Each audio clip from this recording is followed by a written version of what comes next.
Chers amis, j'ai reçu beaucoup de questions sur le carême pour savoir qu'est-ce que c'est exactement, combien de temps ça dure. Beaucoup de personnes aussi qui expriment leur désir de vivre vraiment le carême tel que l'entend l'Église. Et puis savoir aussi sur le jeûne, à quel âge on peut commencer, etc.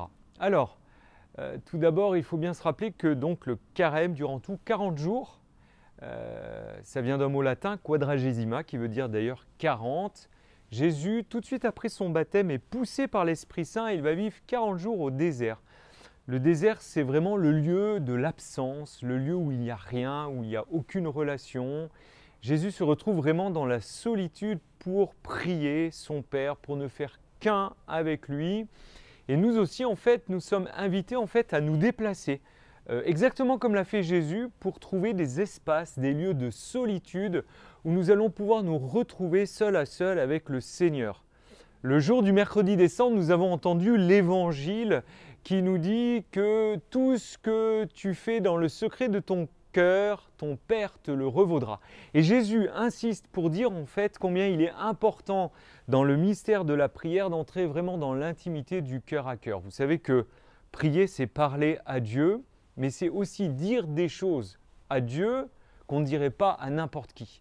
Et que Dieu, il vient au plus profond de notre cœur. Il vient vraiment parler à l'intime de notre cœur. Donc trouver ces lieux de solitude, de repos, ces lieux où on arrête un peu avec nos habitudes pour nous retrouver en présence du Seigneur. Donc il y a une première dimension essentielle dans le carême, c'est vraiment la prière.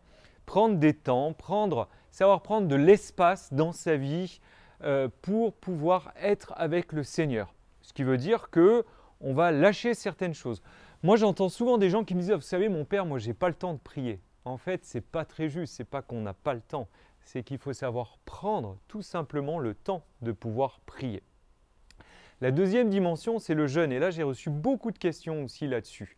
Alors, il y a le jeûne alimentaire, effectivement. Il y a 2 jours où on est vraiment appelé au jeûne, c'est le mercredi des Cendres et c'est le vendredi saint. Mais tout au long du carême, on est invité bien sûr à jeûner et se priver. Alors, quand on se prive de nourriture, en fait, l'idée c'est surtout de mettre du sens à ce qu'on fait, c'est-à-dire de mettre de l'amour. Si par exemple je me prive de quelque chose, eh bien il faut vraiment l'offrir par amour pour le Seigneur pour qu'il nous fasse grandir dans une dimension de notre vie, pour qu'il puisse nous apprendre peut-être à aimer davantage quelqu'un, pour peut-être prier pour quelqu'un qui en a besoin, qui est malade, qui a besoin de notre prière. Voilà, jeûner en fait c'est une purification intérieure et ce n'est pas une contrainte, c'est au contraire quelque chose qui va nous aider à devenir complètement libres parce qu'il y a parfois des choses qui nous emprisonnent, il y a des choses qui nous empêchent d'être nous-mêmes et là par le jeûne, le Seigneur va nous aider vraiment à purifier l'intérieur de notre vie. Donc il y a certes le jeûne alimentaire, mais il peut y avoir aussi le jeûne de certaines choses qui prennent trop de place dans notre vie. Par exemple, moi je connais une famille, la télévision prend trop de place, donc ils la mettent au placard pendant le temps du carême. Ou ça peut être ton lien par exemple avec ton téléphone portable qui prend trop de place, apprends à le mettre en mode avion pour que tu puisses prendre un peu plus de temps avec le Seigneur, pour que tu puisses te purifier et être davantage avec lui. Il y a une troisième dimension essentielle, c'est l'aumône. Alors l'aumône en fait c'est vraiment la dimension du partage.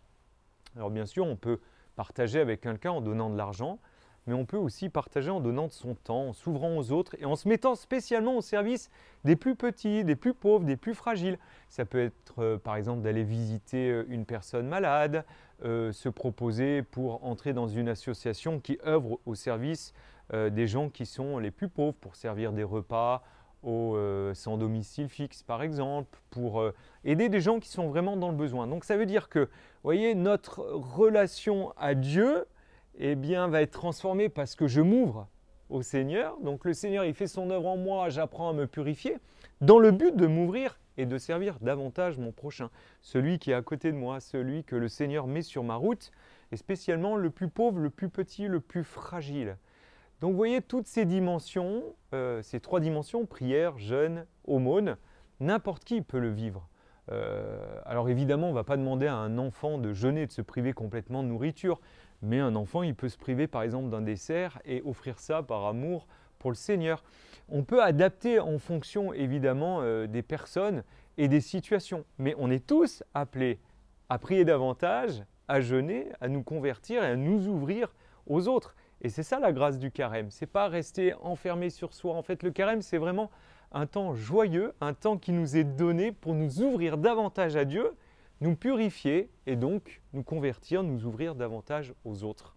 Alors je vous souhaite à tous un très bon carême et surtout un joyeux carême parce que le carême, c'est un temps vraiment de joie puisque nous allons aller à la rencontre du Seigneur, accueillir en nous sa grâce et avoir la joie de nous mettre au service des autres. Et ça, c'est notre plus grande joie pour nous préparer à la plus belle fête pour nous les chrétiens, qui est la fête de Pâques où nous célébrerons la mort et la résurrection du Seigneur parce que le Christ a vaincu la mort, il est vivant, il est ressuscité.